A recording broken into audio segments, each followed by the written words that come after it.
बिस्मिल्लाहिर्रहमानिर्रहीम। अस्सलाम वालेकुम नाज़रीन, आप देख रहे हैं टुडे सहर न्यूज़ डिजिटल और मैं हूं आपकी होस्ट साइमा सहर। और आज जेहलम की जिस जानी मानी सियासी और समाजी शख्सियत के साथ हम मौजूद हैं वो तो आप देख ही रहे होंगे, लेकिन फिर भी हम बता दें कि चौधरी जाहिद अख्तर साहब हमारे साथ मौजूद हैं। और चौधरी जाहिद अख्तर साहब अल्हम्दुलिल्लाह जेहलम की वो शख्सियत हैं कि मेरा ख्याल है कि इन्हें तारुफ़ की ज़रूरत नहीं है। और आज हमारा यहाँ आने का मकसद भी ये था कि हम थोड़ा सा इनसे वक्त भी लें और मज़ीद इन फ्यूचर इनकी सियासत में क्या प्लानिंग है, कौन सी स्ट्रेटजी पे ये काम करने वाले हैं, उस हवाले से हम थोड़ी सी इनसे बातचीत करें। अस्सलाम वालेकुम। वालेकुम अस्सलाम जी। आजकल आपकी एक्टिविटीज़ जो हैं वो हम देख रहे हैं माशाल्लाह। एक सोशल पर्सन तो आप हैं माशाल्लाह, सियासी होने के साथ साथ सोशल वर्कर भी हैं और समाजी शख्सियत भी हैं। अच्छा, ये बताइएगा कि इस वक्त आपकी क्या स्ट्रेटजी चल रही है पीटीआई की वर्किंग के हवाले से, जैसा कि अभी इलेक्शंस भी आने वाले हैं, तो क्या कहते हैं आप? बिस्मिल्लाहिर्रहमानिर्रहीम। बल्दियाती इलेक्शन तो नहीं, हम जनरल इलेक्शंस की तरफ जा रहे हैं और पाकिस्तान तहरीक इंसाफ इस वक्त एक ही डिमांड कर रही है कि इस वक्त जो मुल्क जिस नाजुक सूरत हाल से गुज़र रहा है, महंगाई जिस तूफ़ान का समा बर्पा किया हुआ है, और मैं समझता हूँ कि ना माशी तौर पर ये मुल्क इस्तेहकाम में है, ना सियासी तौर पर इस्तेहकाम में है। ये जो इम्पोर्टेड हुकूमत हम पे थोपी गई है, ये किसी तौर पे भी कामयाब नहीं हो सकी। और एक ही चेयरमैन पाकिस्तान तहरीक इंसाफ इमरान खान साहब एक ही डिमांड कर रहे हैं कि दोबारा आवाम में जाया जाए और उनसे पूछा जाए कि आपको कौन इस मुल्क को चलाने के लिए चाहिए।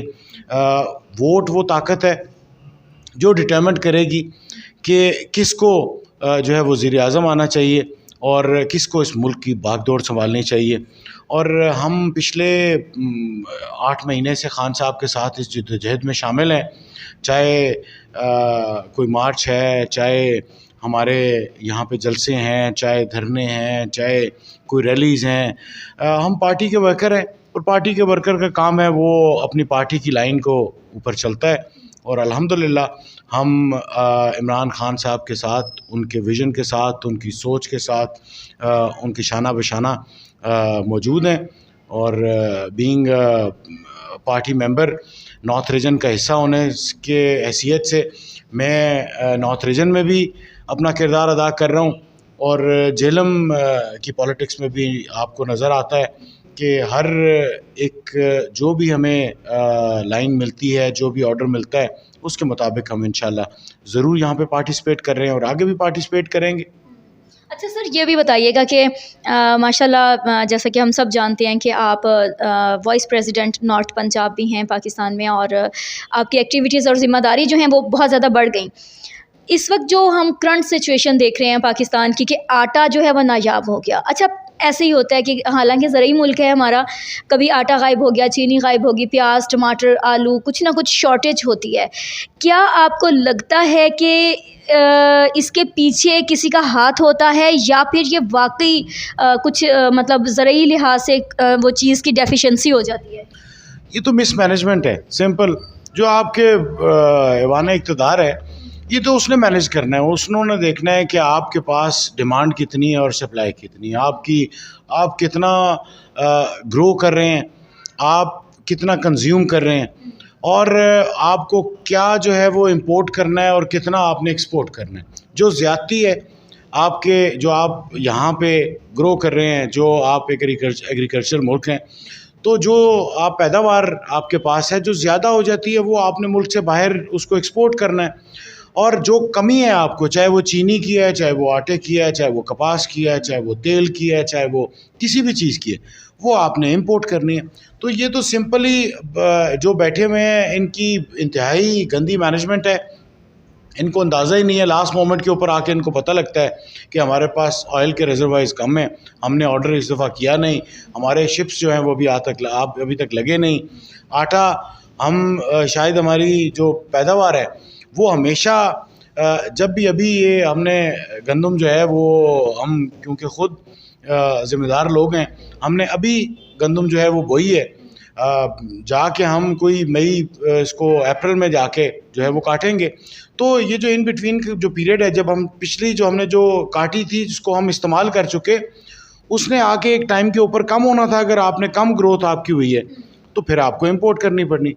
तो मेरे ख्याल के मुताबिक तो ये सारी मैनेजमेंट की जो है वो फ्लॉज हैं, और ये हमें बता रहे हैं कि ये जो आपकी इम्पोर्टेड हुकूमत है, ये स्वाए इन्होंने अपने जो केसेस हैं वो ख़त्म कराने के और अपनी ज़ाती काम कराने के, अपने पैसा बनाने के और इस मुल्क को लूटने के सिवा कुछ भी नहीं किया है। अच्छा सर, ये भी बताइएगा कि अभी पिछले दिनों जैसे कि हम देख रहे हैं कि जेहलम में फवाद चौधरी साहब ने भी ऐलान किया कि इस वक्त मुल्क की सिचुएशन जो है वो बहुत ज़्यादा ख़राब है और मुल्क दिवालिया होने लगा है। तो उन्होंने बल्कि मशवरा भी दिया हमारी आवाम को कि अपने बैंक से अमाउंट निकाल लें।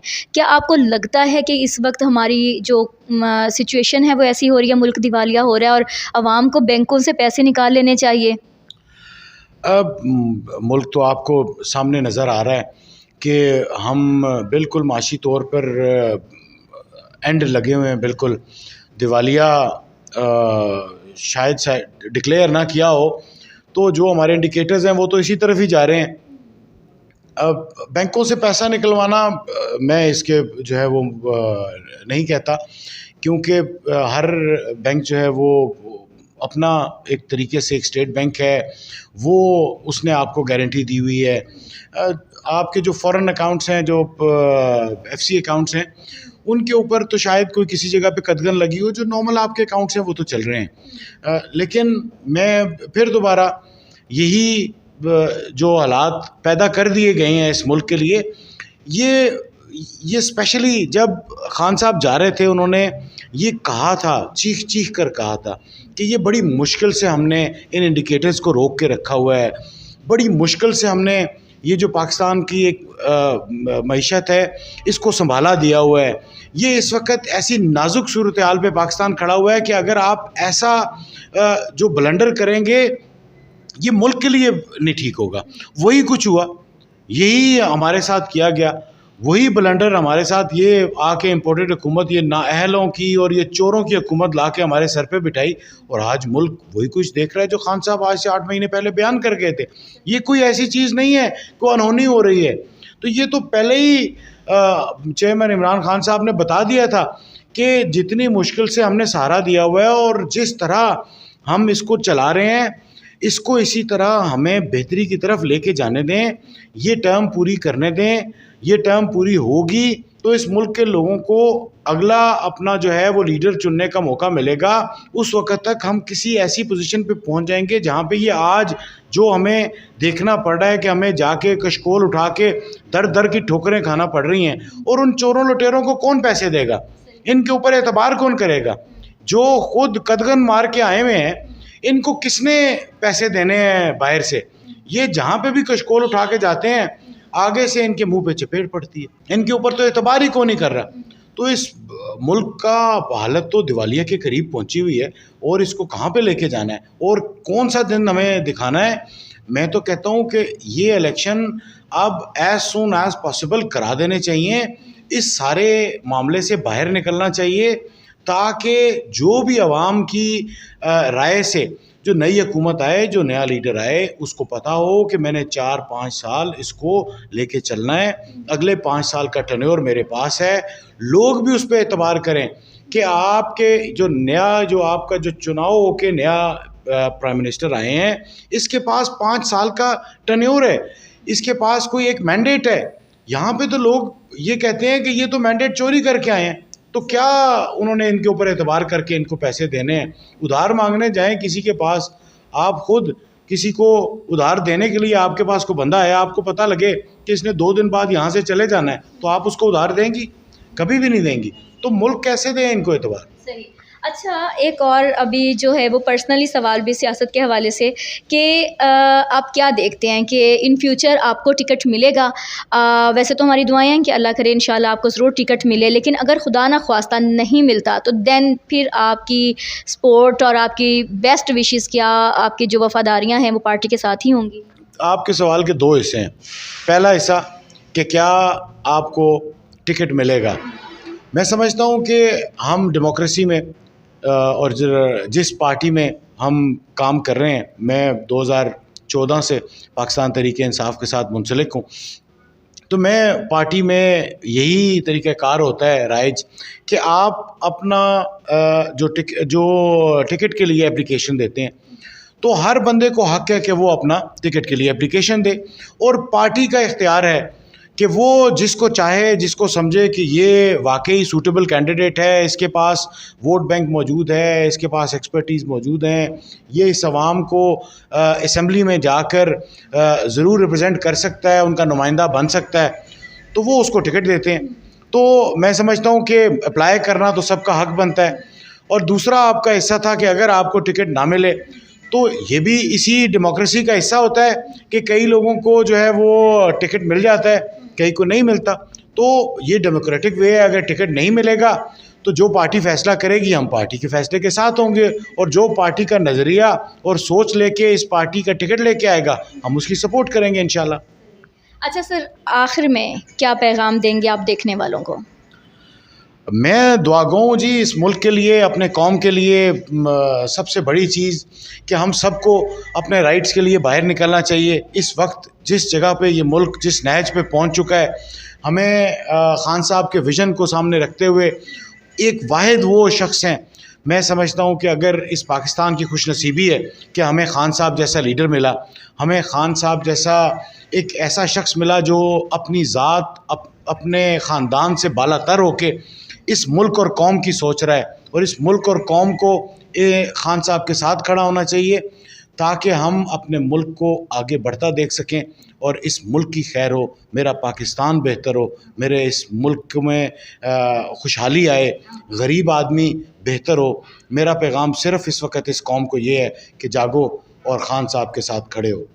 हमेशा से ऐसा होता है नाज़रीन कि चौधरी ज़ाहिद अख्तर साहब से जब भी हम इंटरव्यू करते हैं तो दिल जिसे कहते हैं ना कि बाग बाग हो जाता है, और ये मुहावरे की हद तक नहीं है, वाकई ऐसे होता है, क्योंकि मुल्क व कौम के साथ जो वफ़ादारी है वो इनके लफ्ज़ों से झलकती है और हमेशा ही हमें महसूस होता है, और डेफ़िनेटली आपको भी महसूस होता होगा सुनकर और देखकर कि जो बात चौधरी ज़ाहिद अख्तर साहब कर रहे होते हैं वो डेफ़िनेटली वो जो अल्फाज हैं उसमें उनकी मोहब्बत जो है मुल्क व कौम से वो भी झलक रही होती है।